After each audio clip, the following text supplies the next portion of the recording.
ഈ രാജ്യത്ത് ബി.ജെ.പിക്കെതിരെ രൂപപ്പെടുന്ന ഐക്യത്തിൻ്റെ പ്രതിഫലനമാണ് ഇന്നലെ ലോക്സഭയിൽ കണ്ടത്. ക്രൈസ്തവർക്ക് മേൽ കള്ളക്കണ്ണീരൊഴുക്കിയാൽ കുറേ എം.പിമാരെ തങ്ങൾക്ക് കിട്ടുമെന്നുള്ള ഒരു വ്യാമോഹം ബി.ജെ.പിക്കുണ്ടായിരുന്നു. പക്ഷേ ബി.ജെ.പിയുടെ കള്ളക്കളി പൊളിച്ചെടുക്കാൻ പ്രതിപക്ഷത്തിന് കഴിഞ്ഞു. യഥാർത്ഥത്തിൽ ഇതൊരു തുടക്കം മാത്രമാണെന്നും മുസ്ലിങ്ങൾക്കെതിരെ ഇപ്പോൾ ആരംഭിച്ചിരിക്കുന്ന ഈ ആക്രമണം വൈകാതെ മറ്റ് ന്യൂനപക്ഷങ്ങൾക്കെതിരെയും ദളിതർക്കെതിരെയും അതുപോലെ പിന്നോക്കക്കാർക്കെതിരെയും മുന്നോട്ട് പോകുമെന്നുള്ള തിരിച്ചറിവിൻ്റെ അടിസ്ഥാനത്തിലാണ് യഥാർത്ഥത്തിൽ പ്രതിപക്ഷത്ത് ഇത്രത്തോളം ഐക്യം സാധ്യമായത്. രാജ്യസഭയിൽ ഈ ബില്ല് വരുമ്പോൾ ഭരണപക്ഷത്തോട് ചേർന്ന് നിന്നിരുന്ന അല്ലെങ്കിൽ പലപ്പോഴും ഒത്തുപോയിരുന്ന BRSഉം YSR ഉൾപ്പെടെയുള്ള രാഷ്ട്രീയ കക്ഷികൾ പ്രതിപക്ഷത്തോടൊപ്പം അണിനിരക്കുമെന്ന് അവർ ഉറപ്പ് നൽകിയിട്ടുണ്ട്.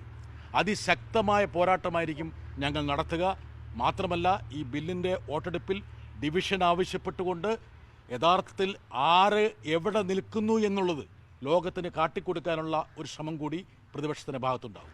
കഴിഞ്ഞ 2-3 മാസമായിട്ട് ആഭ്യന്തരമന്ത്രി അമിത്ഷായുടെ ആഭിമുഖ്യത്തിൽ ഈ ബില്ല് പാസ്സാക്കിയെടുക്കാൻ എത്രയോ ആൾക്കാരെ വ്യക്തിപരമായി ബന്ധപ്പെട്ടിട്ടുണ്ട്. എത്രയോ മത നേതാക്കളെ, സാമൂഹ്യ നേതാക്കളെ, രാഷ്ട്രീയ നേതാക്കളെ കേന്ദ്ര സർക്കാർ പ്രീണിപ്പിച്ചും ഭീഷണിപ്പെടുത്തി ബന്ധപ്പെട്ടിട്ടുണ്ട്.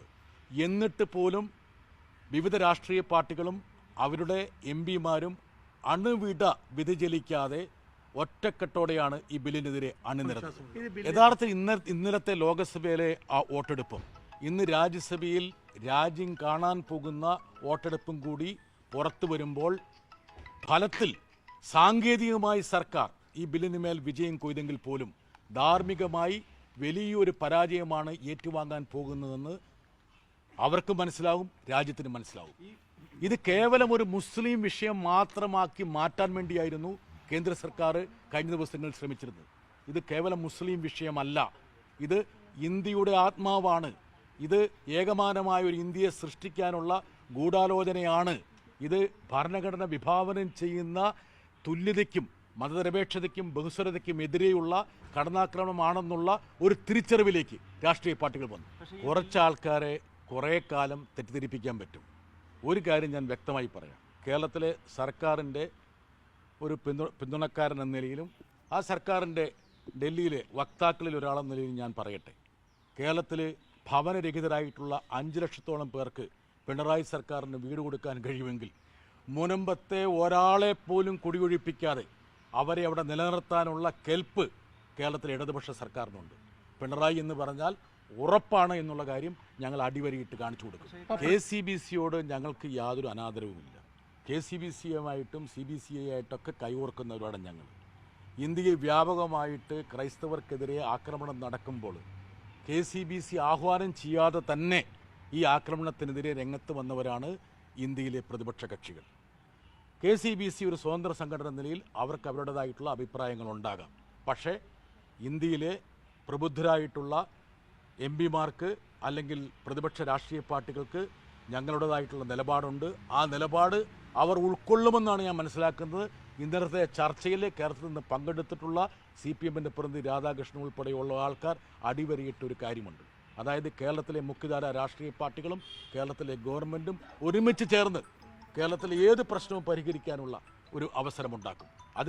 അതിൻ്റെ തുടക്കം നടന്നിരിക്കുക. ആരെങ്കിലും അവിടുന്ന് കുടിയൊഴിപ്പിച്ചു? ഇത്രയും കാലമായിട്ട് ആരും കുടിയൊഴിപ്പിച്ചിട്ടില്ലല്ലോ. അത് പ്രത്യേകിച്ച് ആരുടെയെങ്കിലും ഔദാര്യമാണോ? അല്ല, അത് കേരള ഗവൺമെൻറ്റിൻ്റെയും കേരളത്തിലെ ഇടതുപക്ഷത്തിൻ്റെയും മുഖ്യധാര രാഷ്ട്രീയ പാർട്ടികളുടെയും ബോധ്യമാണ്. ആ ബോധ്യം ഇനിയും തുടരും. ഇന്നലെ രാത്രി പോലും എനിക്ക് ജബൽപൂരിൽ നിന്ന് ഫോൺ വന്നു. അതായത് അവിടുത്തെ പ്രശ്നത്തിൽ ഇടപെടണം, ആ വിഷയം ഉയർത്തണം. വർഷങ്ങളായി പതിറ്റാണ്ടുകളായി അവർ തുടരുന്ന ഒരു ആഘോഷം ആണ് പാതി വെച്ച് അവിടെ അവസാനിപ്പിക്കേണ്ടി വന്നത്.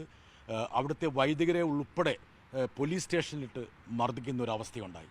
മാത്രമല്ല, ഒരു കാര്യം കൂടെ നമ്മൾ ശ്രദ്ധിക്കണം.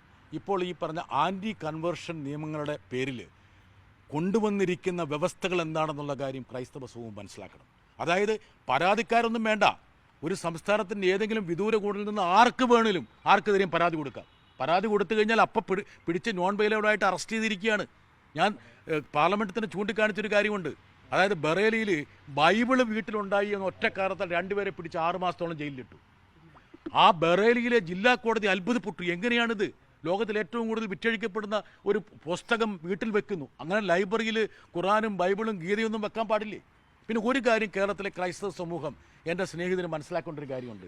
ഈ ആട്ടിൻ തോലിട്ട ചില ചെന്നായികളുണ്ട്. ആ ചെന്നായികളെ തിരിച്ചറിയണം. കേരളത്തിലെ ക്രൈസ്തവ സമൂഹം വിശ്വസിക്കേണ്ടത് കേരളത്തിലെ ഇടതുപക്ഷ ഗവൺമെൻറ്റിനെയാണോ കേരളത്തിലെ മുഖ്യധാര പാർട്ടികളെയാണോ അതെയോ ഈ ക്രൈസ്തവ സമൂഹത്തിനെതിരെ ഒളിഞ്ഞും തെളിഞ്ഞും ആക്രമണം നടത്തിക്കൊണ്ടിരിക്കുന്ന BJPയുടെയും RSSൻ്റെയും ആഭിമുഖ്യത്തിലുള്ള കേന്ദ്ര സർക്കാരിനെയാണോ എന്നുള്ള കാര്യം അവർ തീരുമാനിക്കണം. അവർ തീരുമാനിച്ചിരിക്കണം.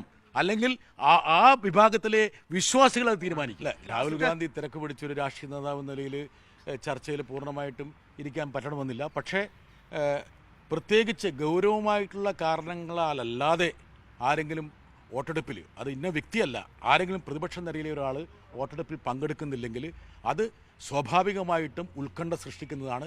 ആ നടപടിയോട് ഒരു കാരണവശാലും എനിക്ക് യോജിക്കാൻ കഴിയില്ല. ഞങ്ങളുടെ പാർട്ടിയുടെ ഏറ്റവും സുപ്രധാനമായിട്ടുള്ള സമ്മേളനം 3 വർഷത്തിന് ശേഷം മധുരയിൽ നടക്കുമ്പോൾ ആ സമ്മേളനത്തിലെ പ്രതിനിധികളായിട്ടുള്ള ഞങ്ങളെല്ലാവരും ഇവിടെ നിൽക്കുകയാണ്. ഞങ്ങൾക്കെല്ലാം അവിടെ ഓരോ റോളുകളുണ്ടായിരുന്നു. അങ്ങോട്ട് പോയ ആൾക്കാർ പോലും തിരിച്ചു വന്നിട്ട് ഈ വോട്ടെടുപ്പിലും അതുപോലെ തന്നെ ചർച്ചയിലും പങ്കെടുത്തു. ഒരുപക്ഷെ ആ ഒരു ആർജവം, ആ ഒരു സമർപ്പിത ബോധം പ്രതിപക്ഷ നിരയിലെ എല്ലാവർക്കും ഉണ്ടാവണമെന്നാണ് എൻ്റെ അപേക്ഷ. പക്ഷേ എന്തുകൊണ്ടാണ് ഒരു വ്യക്തി പങ്കെടുക്കാമെന്നുള്ള കാര്യം ആ വ്യക്തിയോട് തന്നെ ചോദിക്കേണ്ടി വരും. അതിലെന്തെങ്കിലും ഗൗരവമായിട്ടുള്ള പ്രശ്നങ്ങളുണ്ടായിരുന്നോ, ഒഴിവാക്കാൻ കഴിയാത്ത എന്തെങ്കിലും പ്രതിസന്ധി കൊണ്ടാണോ എന്നുള്ള കാര്യം പരിശോധിക്കേണ്ടത്.